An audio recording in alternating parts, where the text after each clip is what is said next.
एक वेळ अशी होती जेव्हा संपूर्ण ब्रह्मांड जलानं भरून गेलं होतं.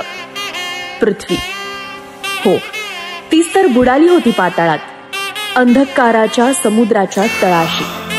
कोणाचं शासनच नव्हतं, ना धर्म, ना मर्यादा, ना जीवनाला दिशा.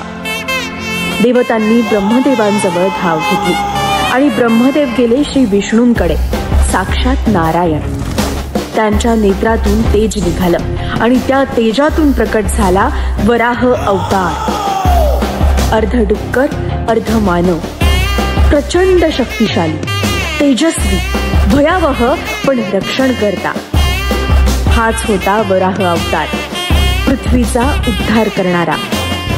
ही आहे वराह अवताराची सुरुवात. पुढच्या भागात पाहूया पृथ्वीचा शोध घेताना काय संकट आली आणि हिरण्यक्ष नावाचा भयंकर राक्षस कोण होता. वराह अवतार म्हणजे फक्त देव नव्हे, तर तो आहे धर्माचा आवाज, पृथ्वीचे रक्षण करणारी चेतना. सकल हिंदू समाजासोबत पाहत रहा आपल्या भारतीय हिंदू धर्म संस्कृतीचा वराह अवताराचा दिव्य प्रकाश.